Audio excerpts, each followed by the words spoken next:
Hot అంశాలపై debate news బెంచ్కి స్వాగతం. నరేంద్ర మోడీ ఒక సంచలనాత్మకమైనటువంటి ప్రకటన చేశారు. అది ఇప్పుడు దేశం కాదు ప్రపంచం యావత్తు చర్చిస్తోంది. 10 సూత్రాలను ప్రతిపాదించడం మొన్న జరిగితే తెలంగాణ హైదరాబాద్ పర్యటన సందర్భంగా, నిన్న సోమనాథ్ ఆలయానికి వెళ్ళిన సందర్భంగా కూడా అదే అంశాలు ప్రస్తావించుకొచ్చారు. ప్రధానంగా ఈ దేశంలో బంగారం కొనుగోళ్లు తగ్గించడం, పెట్రోల్ డీజిల్ వాడకం తగ్గించడం అన్నటువంటిది సాధ్యమేనా? ఈ 10 సూత్రాల వెనకాలన్న ఉద్దేశం ఏంటి? దేశం ఎంతవరకు స్పందిస్తుంది? ఈ అంశానికి సంబంధించి మాట్లాడేందుకు ప్రస్తుతం మనతో పాటు ఉన్నారు జాతీయవాద విశ్లేషకులు రాకా సుధాకర్ గారు. నమస్తే అండి. నమస్తే సాయి గారు. అసలు ప్రధానమంత్రి అకస్మాత్తుగా ఈ ప్రకటన చేసినప్పుడు ఇప్పుడు కాంగ్రెస్ పార్టీ ఒక విమర్శ చేస్తోంది, కమ్యూనిస్టులు కూడా ఒక విమర్శ చేస్తున్నారు. ఈ 2 నెలలు ఎలక్షన్స్ ముందు ఇదంతా గుర్తుకు రాలేదా? ఎలక్షన్స్ అయిపోయాక ప్రజల మీద భారం వేసేటందుకు ఈ విధమైనటువంటి ప్రయత్నం తప్ప మరేమీ లేదు అన్నటువంటిది ఎలా చూడాలి? దీనిలో 2 విషయాలు ఉన్నాయి సాయి గారు. ప్రజల మీద భారం వేయడము అంటే ప్రజలకు ధరల భారం పెంచటము, పెట్రోల్ ధరలు పెంచటము, ఇంధనం ధరలు పెంచటము, గ్యాస్ ధరలు పెంచటము, లేకపోతే అన్ని వస్తువుల మీద గల్ఫ్ యుద్ధం సెస్ లేదా ట్యాక్స్ విధించటము, ఇది ప్రజల మీద భారం అవుతుంది. ప్రజలు బంగారం కొనుగోలు చేయగలుగుతున్నారు. బంగారం కొనుగోలు చేయగలిగే సామర్థ్యం ఉంది అంటే ప్రజలు ధనవంతులు, లేదా వాళ్ళు బంగారం కొనవలసినటువంటి అవసరం ఉంది, లేకపోతే వాళ్ళ దగ్గర బంగారం కొనేందుకు స్కీముల ద్వారానో, ఈఎంఐ ద్వారానో, లేకపోతే జేబులోంచి డబ్బు పెట్టో ఇచ్చేటటువంటి స్తోమత. సో ప్రధానమంత్రి టార్గెట్ చేసింది ఇటువంటి ధరల పెంపు, ఇటువంటి చిన్న చిన్న వాటి ద్వారా ప్రభావితం కానటువంటి వర్గాలు. కాబట్టి ఈ మౌలికమైన విషయం అంటే బాదుడు అన్న పదం పత్రికల్లో వాడుతున్నారు కదా, ఈ బాదుడు అనేది ధరల పెంపు, ట్యాక్స్ల పెంపు, లేకపోతే ఇన్కమ్ ట్యాక్స్ యొక్క సీలింగ్ అని తగ్గింపు, ఇవన్నీ కూడా ధరల పెంపు అవుతాయి సాయి. కాబట్టి ఇది బాదుడు అవుతుంది. కాబట్టి ఎన్నికలకి దీంతో సంబంధం లేనటువంటి డెవలప్మెంట్ ఇది. ఎందుకంటే సాయి గారు, కాంగ్రెస్ వాళ్ళ జ్ఞాపక శక్తికి అవార్డు ఇవ్వాలి. ఎందుకంటే చాలా తొందరగా మర్చిపోతారు. బంగారము కొనవద్దు అని ఈ దేశంలో మొట్టమొదట అన్నటువంటి ప్రధానమంత్రి మన్మోహన్ సింగ్. మీరు బంగారం గనక కొన్నట్లయితే మన్మోహన్ సింగ్ యొక్క 10 సంవత్సరాల పరిపాలనా కాలంలో, పివి నరసింహారావు యొక్క 5 సంవత్సరాల పరిపాలనా కాలంలో ఆర్థిక మంత్రిగా ఉన్నటువంటి సమయంలో ఆయన బంగారం కొనకండి, మీరు బంగారం కొనడం వల్ల మన విలువైనటువంటి విదేశీ మారక ద్రవ్యం విదేశాల చేతుల్లోకి వెళుతుంది, మీరు తీసుకున్నటువంటి బంగారము ప్రొడక్టివ్ పర్పసెస్ కి ఉపయోగపడదు. ఎందుకంటే ఆర్నమెంటల్ గోల్డ్ వల్ల గోల్డ్ నిల్వలు ఇండివిజువల్ గా ఉంటాయి, కానీ అవి మీరు దేశం యొక్క సంపదని వృద్ధి చేసేటటువంటి పనిలో ఉపయోగపడదు. కాబట్టి బంగారము కొనకండి అని మన్మోహన్ సింగ్ ప్రభుత్వము తన యొక్క 10 సంవత్సరాల పాలనా కాలంలో, పివి నరసింహారావు యొక్క 5 సంవత్సరాల పాలనా కాలంలో గల్ఫ్ యుద్ధము లేనప్పుడు కూడా డిమాండ్ చేసినాయి సాయి గారు. చాలా గట్టిగా వాళ్ళప్పుడు బంగారం పైన అయితే పివి నరసింహారావు ప్రభుత్వంలో, మన్మోహన్ సింగ్ ప్రభుత్వంలో కొన్ని రకాల పన్నులు కూడా విధించారు వాడు.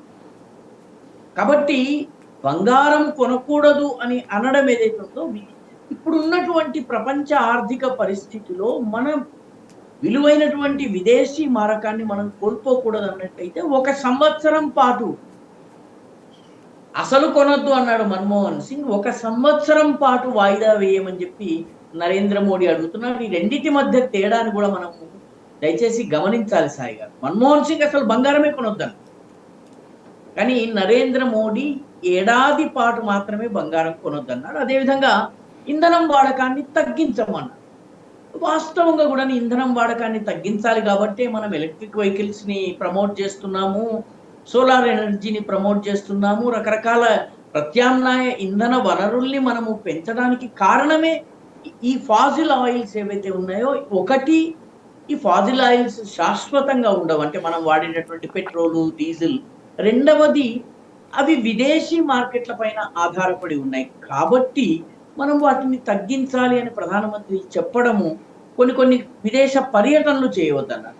ప్రధానమంత్రి 2 ఏళ్ల క్రితము ఒక మాట అన్నారు, చాలా మంది మర్చిపోయి ఉంటారు. మీరు విదేశాల్లో పెళ్లి చేసుకోకండి, విదేశీ డెస్టినేషన్స్ కాకుండా ఇండియన్ డెస్టినేషన్స్ లో పెళ్లి చేసుకోండి అని చెప్పి అన్నారు. ఆ తర్వాత చాలా మంది సినీ రంగ ప్రముఖులు కానీ సెలబ్రిటీస్ కానీ ఇండియాలోని జైపూర్ లో ఇంకో చోట వివాహం చేసుకున్నారు. కాబట్టి విదేశాలకు మీరు అనవసరంగా ప్రయాణం చేయడం వల్ల, విలాసాల కోసం ప్రయాణం చేయడం వల్ల, అక్కడ అనవసరంగా కొనుగోళ్లు చేయడం వల్ల, వాటి వల్ల వచ్చేటటువంటి మన విలువైనటువంటి విదేశీ మారకం తగ్గుతుంది. కాబట్టి ప్రధానమంత్రి వద్దన్నారు. ఈ ప్రధానమంత్రి ఇచ్చినటువంటి దశ సూత్రాలు ఏవైతే ఉన్నాయో, వర్క్ ఫ్రమ్ హోమ్ ప్రపంచంలోని అనేక దేశాల్లో గల్ఫ్ యుద్ధం ప్రారంభమైనటువంటి మరుక్షణము వర్క్ ఫ్రమ్ హోమ్ స్టార్ట్ అయింది. మన పొరుగు దేశమైన పాకిస్తాన్లో అయితే పని దినాల్ని 4 రోజులకు తగ్గించారు సాయి గారు. మనకి ఇప్పుడు సాఫ్ట్వేర్ కంపెనీ వాళ్ళకి 5 డే వీక్ ఉంటుంది. మన గవర్నమెంట్ ఎంప్లాయీస్కి 6 డే వీక్ ఉంటుంది. మిగతా ఉద్యోగులకి 6 డే వీక్ ఉంటుంది. పాకిస్తాన్ గల్ఫ్ యుద్ధం స్టార్ట్ అయినటువంటి మరుక్షణం వర్క్ ఫ్రమ్ హోమ్ చెప్పింది. వర్క్ ఫ్రమ్ హోమ్ చేయమని చెప్పేసి ఉద్యోగులకి 4 డే వీక్ ఇచ్చింది. ఇలా అనేక దేశాలు, శ్రీలంకలో వర్క్ ఫ్రమ్ హోమ్ చేస్తున్నారు, చైనాలో వర్క్ ఫ్రమ్ హోమ్ చేస్తున్నారు, బంగ్లాదేశ్లో అయితే విద్యార్థుల్ని యూనివర్సిటీస్కి రావద్దన్నారు. ఎందుకంటే యూనివర్సిటీకి రావాలంటే బస్సులు అంటే ఇంధనము, మీరు హాస్టల్స్లో ఉంటే గ్యాస్ కావాలి, కాబట్టి చేయొద్దన్నారు. కాబట్టి ప్రపంచంలోని అన్ని దేశాలలో వర్క్ ఫ్రమ్ హోమ్ అమలవుతోంది. గల్ఫ్ యుద్ధము ప్రారంభమై దాదాపు 2 నెలలు పూర్తయిపోయిన తరువాత ఇప్పుడు ప్రధానమంత్రి దాని గురించి మాట్లాడుతున్నారు. ఇంతకాలము భారత ప్రభుత్వము దీన్ని మేనేజ్ చేసింది. పెట్రోల్ ధరల్ని పెరగనివ్వలేదు, అదేవిధంగా డీజిల్ ధరల్ని కొద్దిగా పెరిగినాయి, గ్యాస్ బండ ధర పెరిగిన మాట వాస్తవము. ముఖ్యంగా కమర్షియల్ గ్యాస్ ధర బాగా పెరిగింది. ఎందుకంటే కమర్షియల్ గ్యాస్ మనం బయట నుంచి తెచ్చుకుంటున్నాము. కమర్షియల్ గ్యాస్ మనం ఎక్కువగా తెచ్చుకునేటటువంటి ఖతర్ పైన దాడి జరిగింది, వెనిజువేలా పైన దాడి జరిగింది. మనం ప్రత్యామ్నాయ ఎల్ఎన్జి సరఫరా వ్యవస్థలు చేస్తున్నాము. కాబట్టి వాటి ధర పెరిగిన మాట వాస్తవం. కానీ ఓవరాల్గా డే టు డే లైఫ్లో ఈ 2 నెలల పాటు 140 కోట్ల మంది ప్రజలకు ఇబ్బంది కలగకుండా వ్యవహరించిన తరువాత ఇప్పుడు చెప్తున్నారు. ప్రధానమంత్రి చెబుతున్నవి ఏవి కూడా అనవసర విదేశీ ప్రయాణాలు కానీ ఇవన్నీ ఆయన గతం నుంచి చెబుతున్నది. డెస్టినేషన్ వెడ్డింగ్స్ విషయంలో ప్రత్యేకంగా ఆయన మన్ కీ బాత్లో ప్రస్తావించారు. మన్ కీ బాత్ని మనలో చాలా మంది జర్నలిస్టులు అని చెప్పుకునే వాళ్ళం సీరియస్గా వినము. అదేవిధంగా బంగారము కొనుగోలుకు సంబంధించి అనేక సార్లు మన్మోహన్ సింగ్ చెప్పారు, చిదంబరం ఈ మాట అన్నారు, ఆర్థికవేత్తలు అందరూ అన్న మాటనే ప్రధానమంత్రి చెప్తున్నారు. అయితే ప్రధానమంత్రికి మిగతా వాళ్ళకి తేడా ఏంటంటే నరేంద్ర మోదీ 1 ఇయర్ వరకు మాత్రమే చెప్తున్నారు. ఈ మౌలిక తేడాని మనం గమనించాలి సార్. రైట్. మన దేశంలో సాధారణ ప్రజలు అంటే ఇంట్లో భర్త చెప్పినా కూడా భార్య ఒప్పుకోదు బంగారం కొనద్దు అంటే కనుక. ఒకవేళ మోడీ పేరు చెప్తే ఆయన ఎవరు అనేటటువంటి స్టేజీ కూడా ఉంటుంది. ఇది డేర్ చేయడమే కదా ఇప్పుడు మాట్లాడటం అన్నటువంటిది. సాయి గారు, మనం ఈ దేశం యొక్క పౌరుల్ని, ముఖ్యంగా ఈ దేశపు మహిళల్ని మనం చాలా తక్కువగా అంచనా వేస్తున్నాం సాయి గారు. ఈ దేశపు మహిళలు మగవాళ్ల కన్నా తక్కువ దేశభక్తి కలిగిన వాళ్ళు కానీ, లేకపోతే మగవాళ్ల కన్నా తక్కువ అవగాహన ఉన్నారని భావించడము పొరపాటు. ఎందుకంటే స్వాతంత్రోద్యమంలో గాంధీ గారు వచ్చి నిలబడి నాకు కాంగ్రెస్ ఉద్యమాల్ని నడిపించడానికి డబ్బు కావాలంటే ఒంటి మీద ఉన్న నగలన్నీ ఇచ్చింది భారతదేశపు మహిళ. ధనవంతులు, పేదవాళ్ళు, ముక్కెర ఉన్నవాళ్ళు ముక్కెర, చెవిపోగు ఉన్నవాళ్ళు చెవిపోగు, మంగళసూత్రము పసుపు తాడుకి కట్టుకుని మంగళసూత్రాన్ని ఇచ్చినటువంటి వాళ్ళు భారతదేశపు మహిళలు.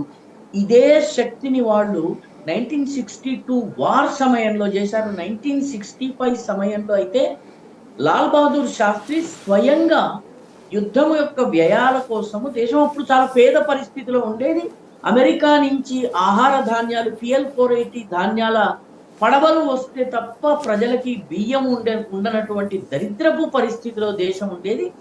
ఆ టైంలో లాల్ బహదూర్ శాస్త్రి 2 మాటలు చెప్పారు, మీ ఒంటి మీద ఉన్న బంగారం దేశం కోసం ఇవ్వండి అన్నారు. భారతదేశపు మహిళలు సర్వస్వం ఇచ్చారు సాయి. రెండవది, ఈ దేశంలో ఆహారపు కొరత ఉంది కాబట్టి ప్రతి సోమవారము ఒక పూట ఉపవాసం ఉండమన్నారు లాల్ బహదూర్ శాస్త్రి గారు.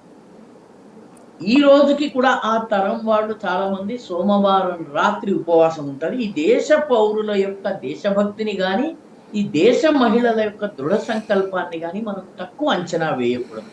ఇవ్వవలసి వస్తే వెంకటేశ్వర స్వామికి నిలువు దోపిడి ఇచ్చేది ఆడది, మగవాడు కాదు. ఇవ్వవలసి వస్తే సాయి గారు, ఇంట్లో పిల్లవాడి ఆరోగ్యం బాగాలేదు, లేకపోతే ఇంట్లో ఏదో సమస్య వచ్చింది, మొట్టమొదట తన నగల్ని దేవుడికి నిలువు దోపిడి సమర్పించేది మగవాడు కాదు, ఆడది.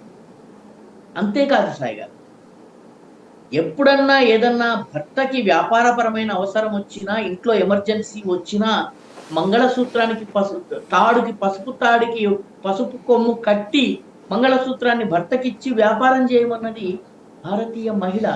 బంగారము పట్ల ప్రేమ ఎంత ఉందో అవసరమైతే వదులుకోవడానికి కూడా అంతే సిద్ధము. ఇక్కడ ప్రధానమంత్రి బంగారం ఇవ్వమని అడగడం లేదు, ఒక్క ఏడాది కొనొద్దంటున్నారు అంతే.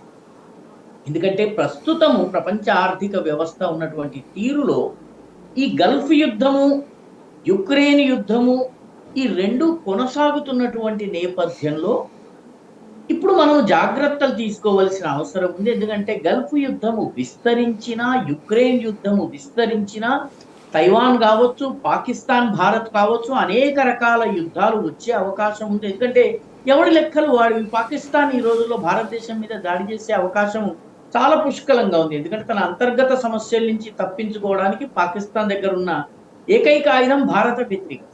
కాబట్టి ఈ యుద్ధాలు వచ్చే పరిస్థితి ఉంటుంది. కాబట్టి ఈ రాబోయే 1 year ఏదైతే ఉందో 2026-27 మార్చ్ ఏప్రిల్ వరకు ఉన్నటువంటి పీరియడ్ చాలా చాపీ పీరియడ్, చాలా ఇబ్బందులతో కూడిన పీరియడ్. అంతర్జాతీయంగా అన్ని దేశాలు అలమటిస్తున్నటువంటి పరిస్థితి. అమెరికాలో కూడా ఇంధనం ధరలు పెరిగాయి సాయిగా. మామూలుగా వాళ్ళు గ్యాలన్స్ లో అమ్ముతారు, $2 per gallon ఉండేది, ఈరోజు $5-6. అమెరికాకి, ప్రపంచంలోని అన్ని ఆయిల్ రిసోర్సెస్ తన దగ్గర పెట్టుకుని ప్రపంచాన్ని కంట్రోల్ చేసే అమెరికాలో సర్వసాధారణ వ్యక్తికి ఇబ్బంది ఉంది. కాబట్టి రాబోయే 1 year చాలా కీలకమైంది. దేశము ప్రపంచ చరిత్రలో అత్యంత కీలకమైనటువంటి పీరియడ్. కాబట్టి ప్రధానమంత్రి మోదీ మన విదేశీ ఈ మొత్తము 10 స్కీముల వెనుక మనకు కనిపించేది మన ఆర్థిక స్థితిని మెరుగుపరచటము, విదేశాలకు మన ద్రవ్యము వెళ్ళటం. ఈ 2 పనులను ఉద్దేశించే ప్రధానమంత్రి చెప్పినటువంటి 10. పెళ్లిళ్ళు చేసుకోవద్దని లేదు ప్రధానమంత్రి, దీపావళి జరపొద్దని లేదు ప్రధానమంత్రి, రంజాన్ని జరపొద్దని లేదు ప్రధానమంత్రి, కొత్త బట్టలు కొనుక్కోవద్దని లేదు. ఎందుకంటే విదేశాల నుంచి దిగుమతి చేసుకునే వస్తువులు ఏవైతే ఉన్నాయో వాటి వాడకం తగ్గిస్తే మన ద్రవ్యం మన దగ్గర ఉంటుంది. ఎందుకంటే డాలరు పతనమయ్యే పరిస్థితి ఉంది. డాలరుని ప్రత్యామ్నాయాలు వెతుకుతున్నాయి ప్రపంచంలోని అనేక దేశాలు. కాబట్టి ఇవన్నిటి నేపథ్యంలో ప్రధానమంత్రి ఇచ్చినటువంటి సలహా ఏదైతే ఉందో ఇది చాలా తెలివితో కూడిన సలహా. ఈ దేశపు మహిళలు దేశభక్తిలో కానీ సమాజ సేవలో కానీ ఏ రోజు కూడా వెనకాడేవాళ్ళు కాదు సాయి గారు. యుద్ధము వచ్చినా, కొంప మీదకి వచ్చినా, ప్రాణం మీదకి వచ్చినా మొట్టమొదటిసారి బంగారాన్ని అలా వదిలి పారేసే వాళ్ళు ఎవరన్నా ఉంటే మహిళలే సాయి. కాబట్టి మహిళల విషయంలో మనం సందేహపడక్కర్లేదు. వాళ్లకు అవసరం అనిపిస్తే ఎంతటి త్యాగానికైనా మహిళ ఊడిగడుతుంది సాయి. రైట్. ఒకవేళ అంటే ఇప్పుడు ఇంతకుముందు మీరు అన్నట్టు మన్మోహన్ సింగ్ టైంలో కంట్రోల్ చేయడానికి ట్యాక్సెస్ పెంచుకుంటూ వచ్చారు. ఇప్పుడు అట్లా చెక్ చేసి ఒకవేళ సక్రమంగా అమలు కావటం లేదనుకుంటే ట్యాక్సులు భారీగా పెంచుతారన్న ప్రచారం ఉంది. ఎంతవరకు వాస్తవం? ఇది ఊహాగానం మాత్రమే సాయి గారు, ఇంతవరకైతే ఊహాగానం. ఎందుకంటే ప్రధానమంత్రి స్వయంగా చెప్పింది ఏడాది పాటు మాత్రమే, ఒక్క 1 year మీరు నోరు కట్టుకోండి అని చెప్పారు. 1 year మాత్రమే నోరు కట్టుకోండి అని.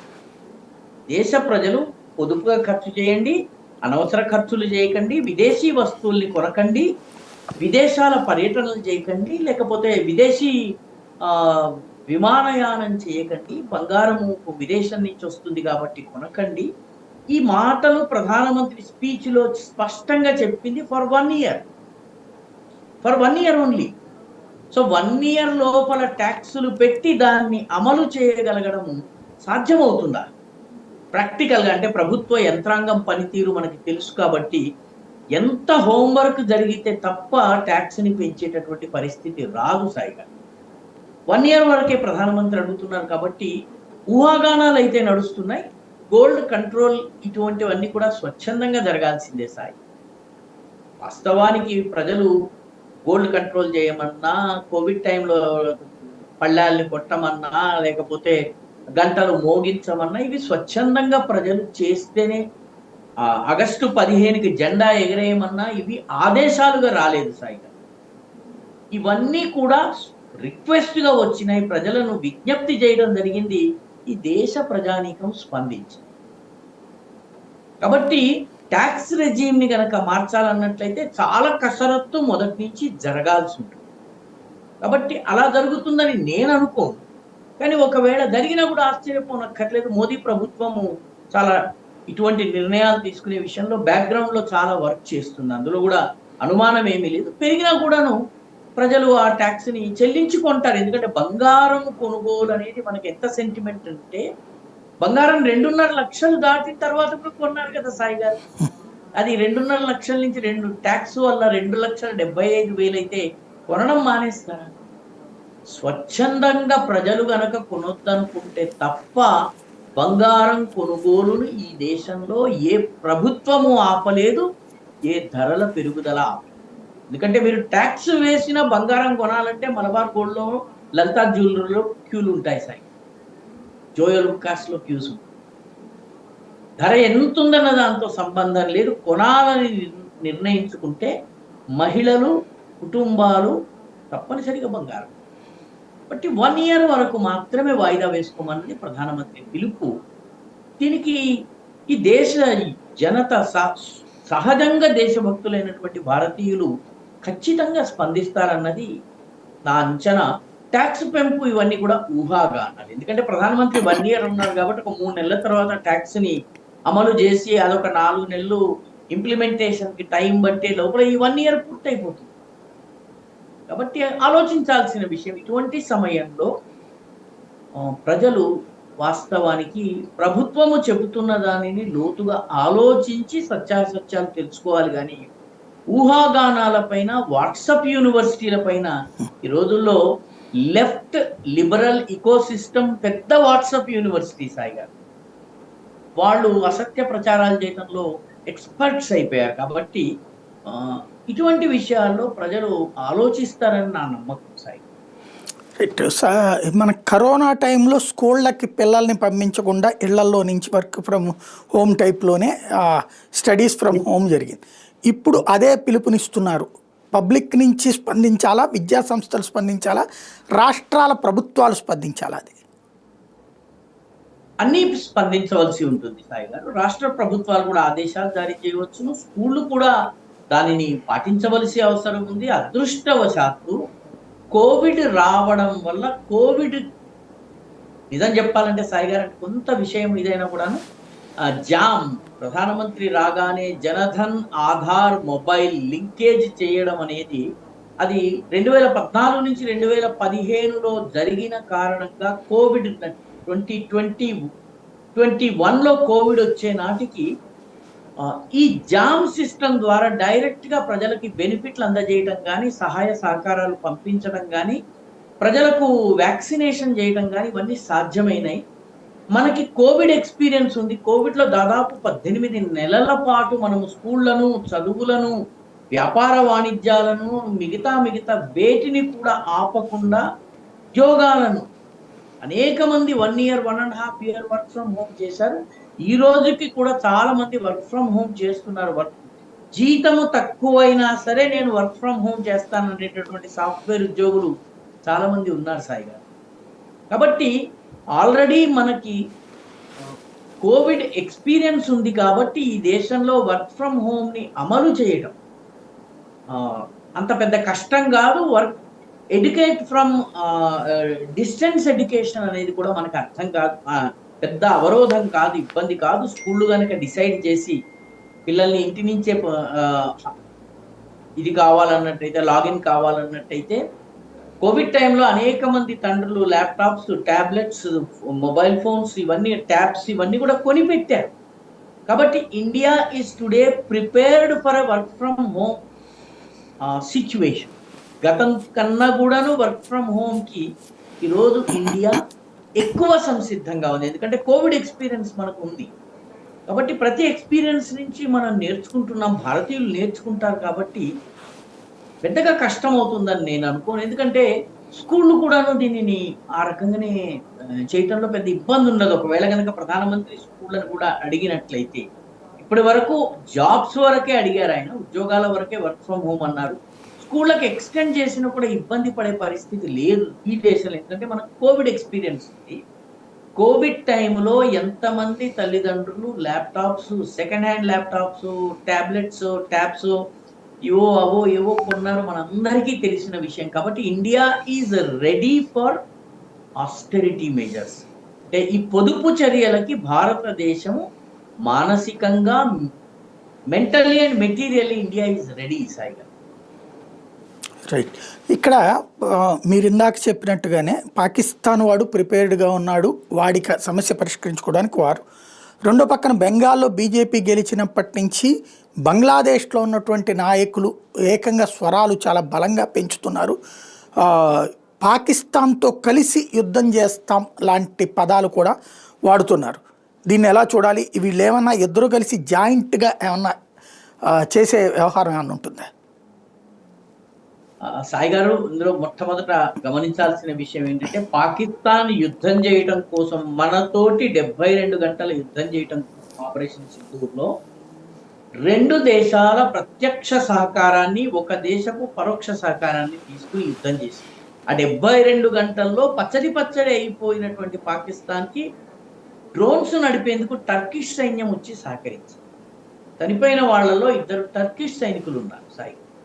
అదేవిధంగా చైనాకి సంబంధించినటువంటి సైనికులు వచ్చి చైనీస్ జెట్ ఫైటర్స్ని ఆపరేట్ చేయడంలో సహకరించారు. కాబట్టి 2 దేశాలు ప్రత్యక్షంగా, అమెరికా పరోక్షంగా సహకరిస్తే కూడా భారతదేశంతో 72 గంటలు తట్టుకోలేనటువంటి పాకిస్తాన్ బంగ్లాదేశ్కి ఏదో సహాయం చేయగలుగుతుంది అని మనం భావిస్తే అది హాస్యాస్పదము.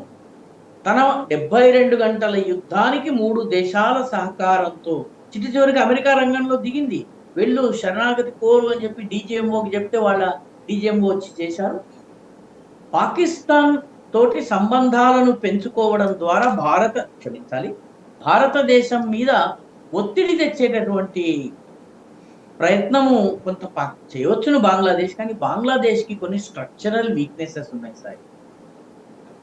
మొట్టమొదటిది, బంగ్లాదేశ్ 1947లో దేశము విభజన జరిగినప్పుడు మొత్తము బెంగాల్, అస్సాం ఇవన్నీ మాకు కావాలి అన్నది ముస్లిం లీగ్ డిమాండ్.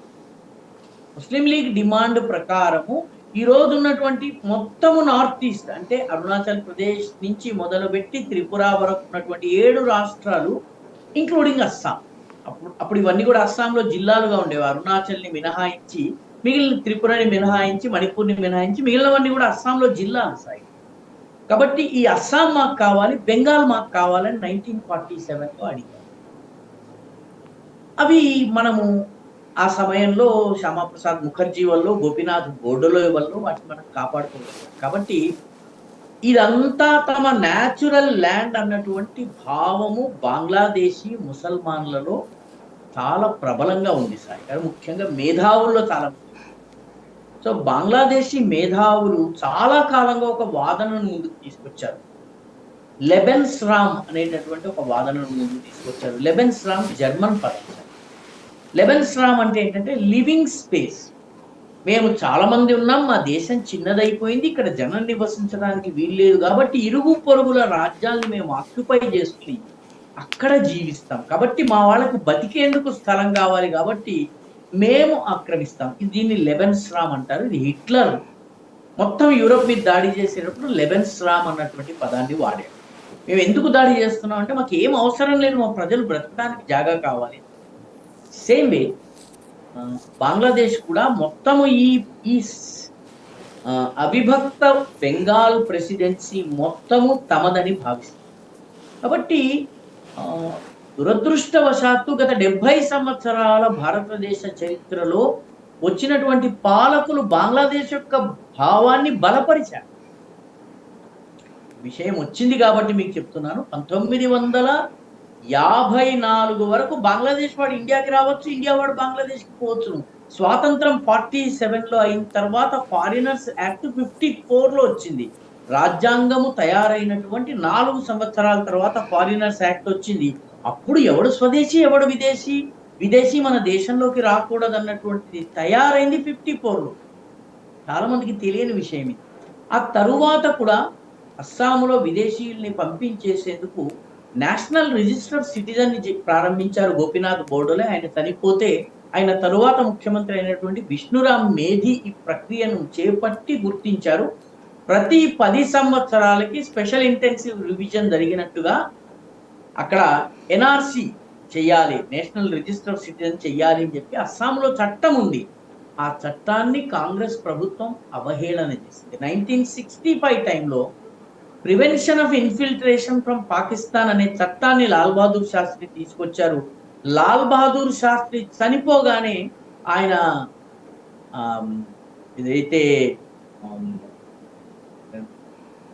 శవదహనం జరుగుతున్నప్పుడే టిఐపి చట్టాన్ని కూడా దహనం చేసేసింది కాంగ్రెస్ ప్రభుత్వం. కాంగ్రెస్ ప్రభుత్వం కానీ 34 ఏళ్ల కమ్యూనిస్టు ప్రభుత్వం కానీ తరువాత అధికారంలోకి వచ్చినటువంటి 15 సంవత్సరాల తృణమూల్ కానీ బంగ్లాదేశ్కి ఏ రోజు కూడా స్పష్టమైన భాషలో మాట్లాడి నీ దేశంలో నువ్వుండు, నా దేశం ఇది, ఇది సరిహద్దు, ఇది కంచె నిర్మాణం చేస్తామన్నటువంటి మాట చెప్పలేదు. కేవలము వాజ్పేయి ప్రభుత్వ సమయంలో కంచె నిర్మాణ ప్రక్రియ స్టార్ట్ అయింది. మన్మోహన్ సింగ్ ప్రభుత్వం వచ్చాక కంచె నిర్మాణం ఆగిపోయింది. బంగ్లాదేశ్ దగ్గర, కాశ్మీర్ దగ్గర జరిగింది కానీ ఇటువైపు ఆగిపోయింది.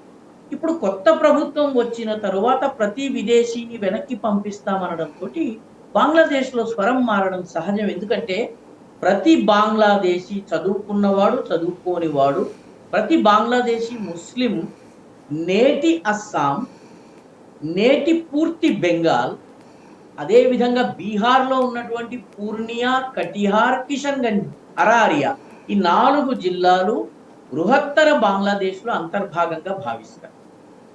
కాబట్టి భారత్ ఎంత దృఢంగా వ్యవహరిస్తే అంత త్వరగా వాళ్ళు పాఠం నేర్చుకుంటారు. భారతదేశంతో ఇష్టారాజ్యం చేయడానికి వీల్లేదన్నటువంటి స్పష్ట సంకేతము 75 ఏళ్లలో బంగ్లాదేశ్ కానీ తూర్పు పాకిస్తాన్కి వెళ్ళలేదు.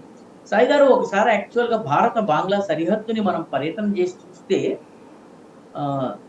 దానికి సంబంధించిన వీడియోస్ మీకు కావాలంటే నేను పంపిస్తాను. ఇది భారత్, ఇది బంగ్లాదేశ్ అని తెలియదు సాయి. కేవలం మధ్యలో ఒక 2 అడుగుల రాయి. 70 సంవత్సరాల పాటు మనతో 3 యుద్ధాలు చేసిన పాకిస్తాన్కి సరిహద్దు దగ్గర కంచె నిర్మాణం చేయలేదు మన ప్రభుత్వము. బిఎస్ఎఫ్ కోసము కావలసినటువంటి 500 ఎకరాల భూమిని మమతా బెనర్జీ ప్రభుత్వం 15 సంవత్సరాలు ఆపింది. కాబట్టి బంగ్లాదేశీలకు వెళ్ళిన సిగ్నల్ ఏంటి? భారత్లో ఎవడొచ్చినా మన ఇష్టారాజ్యం నడుస్తుంది. మొట్టమొదటిసారి కంచె నిర్మాణం చేస్తాం, బంగ్లాదేశీల్ని పంపిస్తాం అనేటటువంటి ప్రభుత్వం వచ్చింది. కాబట్టి కొంతకాలము ఈ నక్కల ఊళ్ళలు, తోడేళ్ల అరుపులు కొంతకాలం తప్పవు. కానీ బంగ్లాదేశ్ యొక్క అతిపెద్ద బలహీనత బంగ్లాదేశీ పాలకులకు తెలుసు. 4096 కిలోమీటర్ల సరిహద్దు ఆ దేశానికి భారతదేశంతో ఉంది. వాళ్ళకి ఉప్పు నుంచి, పప్పు నుంచి, బియ్యం నుంచి ఏ వస్తువు కావాలన్నా మన దగ్గరికి రావాలి. మీరు ఒక్కసారి హైదరాబాద్కి వచ్చి global hospital, Apollo hospital, Asian institute of gastroenterology లాంటి కార్పొరేట్ హాస్పిటళ్ళకి వెళితే ఆ హాస్పిటల్ నుంచి డైరెక్ట్గా ఢాకాకి విమాన సదుపాయం ఉంది సార్. అంతమంది పేషెంట్, ఢాకాలో కనీసము పేషెంట్లని ట్రీట్ చేసే హాస్పిటల్ లేదు. వాడు మన హైదరాబాద్కు వస్తున్నాడు, ఏ కలకత్తాకో ఢిల్లీకో కాదు, హైదరాబాద్కు వచ్చి ఇక్కడ ట్రీట్మెంట్ చేయించుకుని వెళ్తారు. ఎంతమంది బంగ్లాదేశీలు వస్తారో మీరు హాస్పిటల్ విజిట్ చేస్తే తెలుస్తుంది. వాళ్ళ దగ్గర పిల్లవాడికి చదువు చెప్పాలంటే కలకత్తాకి రావాలి, తండ్రి గారికి ఆరోగ్యం చూపించాలంటే ఇండియాకి హైదరాబాద్కి రావాలి, చెన్నైకి రావాలి. కాబట్టి ఆ దేశము కొంతకాలము నక్కల ఊళ్ళలు ఉంటాయి కానీ పూర్తిగా మనము నీళ్లు వదిలితే గాని వాళ్ళకి నీళ్ళే. తీస్తా గాని, గంగా గాని, యమున గాని, ఇచ్ఛామతి గాని, లేకపోతే ఫెనీ రివర్ గాని, ఏ రివర్ అయినా కూడా ఇండియా నుంచి బంగ్లాదేశ్కి వెళ్ళేది. చిన్న చిన్న రివర్స్ ని మీరు కనుక ఆపగలిగినట్టయితే కూడా బంగ్లాదేశ్ లో వ్యవసాయం దెబ్బతింటుంది. నీళ్లు వదిలితే బంగ్లాదేశ్ మొత్తం నీళ్లలో మునిగిపోతుంది. కాబట్టి బంగ్లాదేశ్ ఇప్పుడు ఏవైతే రాజకీయంగా కొందరు ఊళ్ళలు వేస్తున్నారో అవి ఎక్కువ కాలం నిలబడవు సాయి గారు. ఎందుకంటే వాళ్ళ ట్రీట్మెంట్ కోసం కూడా ఈ జమాతే ఇస్లామీ బంగ్లాదేశ్ వాళ్ళ ట్రీట్మెంట్ కోసం కూడా వాడు కలకత్తాకో, ఇండియాకో, హైదరాబాద్కో లేకపోతే చెన్నైకో రావాలి సాయి గారు. కాబట్టి ఈ విషయంలో మన ప్రభుత్వము వెనకంజ వేయకూడదు, ప్రజలు దృఢంగా నిలబడాలి. బంగ్లాదేశ్ చాలా పేద దేశం సాయి. వాళ్ళు అరుస్తున్నారు ఎందుకంటే ఇన్నాళ్ళు మనం వాళ్ళకి అలసి ఇచ్చాం కాబట్టి. రైట్. ఫైనల్గా ఒకటి చెప్పండి, మోడీ ఒకవైపున విదేశీ పర్యటనకు కూడా వెళ్తున్నారు, రెండో పక్కన ఈ యుద్ధాలు అయితే ఆగే పరిస్థితి పట్ల కనిపించట్లేదు, especially Iran America Israel war అనేటటువంటిది. ఈ ఆయిల్ క్రైసిస్ అయితే ఇట్లాగే ఉంటుంది, హార్ముజ్ జలసంధి దిగ్బంధం అట్లాగే ఉంది, మనది వదులుతున్నాం అంటున్నారు కానీ అధిక షిప్పులు అక్కడ స్టక్ అయి ఉన్నాయి. దీనికి పరిష్కారం ఏమన్నా చేయగలుగుతారా? పరిష్కారం యుద్ధం ప్రారంభించిన దేశాలు చేస్తుంది. ఎందుకంటే ఈ యుద్ధంలోకి అమెరికా ప్రవేశించి ఉండకూడదు. ప్రవేశించిన తర్వాత ఆపరేషన్ సింధూర్లా 3-4 రోజుల్లో అయిపోతుంది అనుకుంది. అయితే అది పాకిస్తాను కాదు, ఇది భారతదేశము కాదు. ఇజ్రాయెల్కి కూడా ఇప్పుడు అర్థమై ఉంటుంది, వారం 10 రోజుల్లో దెబ్బ కొడతామని చాలా తప్పుడు అంచనా వేసింది. ఇరాన్ ప్రజలు యుద్ధం చేయడం ఇరాన్ ప్రజలతో ఎంత కష్టం అన్న విషయాన్ని అంచనా వేయడంలో ఇజ్రాయెల్ కూడా పొరపాటు చేస్తుంది. నెతన్యాహు కూడా పొరపాటు చేశారు, అమెరికాని దించారు. అమెరికా ఇంత తెలివైన దేశం, మరి పప్పులో కాలు ఎలా వేసిందో వేసింది. కాబట్టి ఆ దేశాలు ముందు ఈ యుద్ధాన్ని విరమించాలి. పైగా యుద్ధ విరమణకి వాళ్ళు ఎంచుకున్నటువంటి దేశము ని బట్టి చూస్తే మీకు అర్థమవుతుంది సాయి గారు, వాళ్ళు భారత్నో లేకపోతే ఇంకొక దేశాన్నో వాళ్ళు ఎంచుకుని ఉంటే నిజాయితీగా కాస్త ప్రయత్నం జరిగేది. పాకిస్తాన్ లాంటి దేశాన్ని వాళ్ళు సంధి ప్రయత్నాల కోసం ఎంచుకున్నారంటేనే వాళ్ళలో ఉన్నటువంటి భావదారిద్ర్యం కానీ, ల్యాక్ ఆఫ్ ఐడియాస్ కానీ మీకు అర్థమైపోతుంది. కాబట్టి ఈ యుద్ధము మరికొంత కాలము కొనసాగే సూచనలే కనిపిస్తున్నాయి. అంటే యుద్ధము అంటే నా ఉద్దేశంలో బాంబు దాడులు ఇవన్నీ ఆగినాయి, మిసైళ్ల దాడులు ఇవి ఆగినాయి, కానీ హార్ముజ్ జలసంధి విషయంలో ఉన్నటువంటి ప్రతిష్టంభన కొనసాగినంత కాలము యుద్ధం ఉన్నట్టే మనం భావించాలి. కాబట్టి అది కొనసాగాలన్నట్టయితే అమెరికా, ఇజ్రాయెల్, ఇరాన్ ఈ 3 దేశాల్లో మార్పు రావాలి. చాలా అరబ్బు దేశాలు యుద్ధం నుంచి బయటకు రావడానికి సిద్ధమవుతుంది. కాబట్టి ఆ 3 దేశాల యొక్క ఆలోచన వైఖరిలో మార్పు గనక రాకపోతే ఈ ప్రతిష్టంభన కొనసాగుతుంది. రానున్న రోజుల్లో ఈ హిందూ మహాసముద్రంలో ఉన్నటువంటి 7 చోక్ పాయింట్స్, మహన్ అనేటటువంటి ఒక అమెరికన్ జనరల్ చెప్పాడు, హిందూ మహాసముద్రాన్ని ఎవడు ఏలుతాడో వాడు ప్రపంచాన్ని ఏలుతాడు.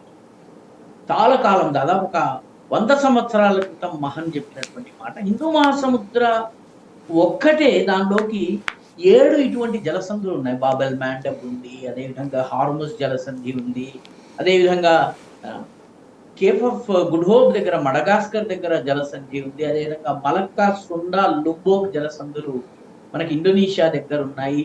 6th డిగ్రీ ఛానల్ అండమాన్ మధ్య నుంచి ఉంది. 10th డిగ్రీ ఛానల్ ఉంది, మారిషస్, సెషల్స్, అదేవిధంగా లక్షద్వీప్ మీదుగా వెళ్ళేటటువంటివి.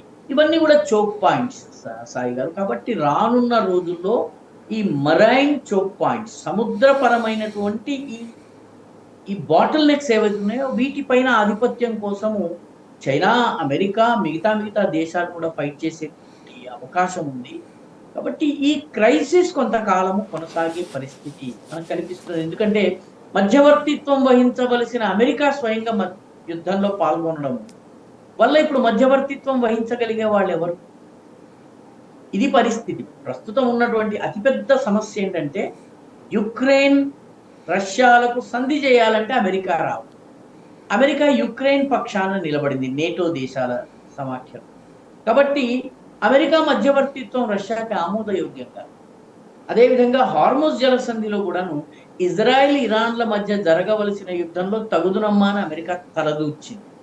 తలదూర్చిన పరిణామ ఫలితంగా ఈరోజు అమెరికా జడ్జి స్థానం నుంచి ఫిర్యాదిదారు కక్షిదారు స్థాయికి దిగింది. రేపు తైవాన్ మీద గనక చైనా దాడి చేసినట్లయితే, లేకపోతే ఈ సౌత్ చైనా సీలో గనక దేశాల మీద దాడి చేస్తే వాటన్నిటి తోటి అమెరికాకి రక్షణ ఒప్పందాలు ఉన్నాయి. అమెరికా రంగంలోకి దిగాలి. సో అక్కడ కూడా కక్షిదారుగా తయారవుతుంది తప్పితే జడ్జిగా ఉండలేదు అమెరికా. సో అమెరికా ఇటువంటి యుద్ధాలను ఆర్బిట్రేట్ చేసి జడ్జిగా ఉండేటటువంటి హోదాని కోల్పోయింది ఈ ఇరాన్ దాడి వల్ల, యుక్రెయిన్ దాడి వల్ల. పర్యవసానంగా ఈరోజు ఈ యుద్ధాల్ని ఆపగలిగే సామర్థ్యం ప్రపంచంలో ఏ దేశానికి లేదు.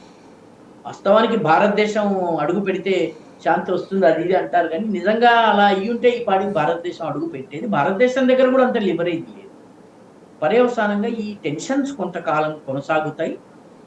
ఆ దేశాలలో ఫెటీగ్, అలసట వచ్చి ఇక చాలు బాబు అనుకునేటటువంటి పరిస్థితి వస్తే మళ్ళీ మామూలు పరిస్థితులు వస్తాయి. అది దృష్టిలో పెట్టుకునే యుద్ధం ప్రారంభమైన 2 నెలల వరకు ప్రజలకు ఏ కష్టము ఇవ్వనటువంటి ప్రభుత్వము ఇప్పుడు కూడా కష్టం ఇవ్వడానికి బదులు మీ అంతటా మీరే స్వతస్ఫూర్తంగా ఈ చర్యలు గనక తీసుకున్నట్లయితే మనము తక్కువ కష్టపడతాము, ప్రభుత్వం మీ మీద తక్కువ ఒత్తిడి పెట్టేటటువంటి పరిస్థితి వస్తుందని చాలా విజ్ఞతతోటి, చాలా దూరదృష్టితోటి, చాలా ముందు చూపుతోటి, చాలా ప్రజా ప్రేమతోటి చెప్తున్నటువంటి మాటలు ఇవి. వీటికి అర్థాలు తీసేవాళ్ళు ఉండవచ్చును, కానీ ఈ యుద్ధాలు ప్రస్తుతం ఆగాలన్నట్టయితే వార్ ఫెటీగ్ ప్రపంచంలో రావాలి. అప్పుడు మాత్రం, ఎందుకంటే ఇరాన్ రీకన్స్ట్రక్షన్ కనీసం 70 సంవత్సరాలు పడుతుంది. సౌదీ అరేబియా వంటి దేశాలకు యుద్ధంలో జరిగినటువంటి నష్టము కూడా తక్కువేం కాదు.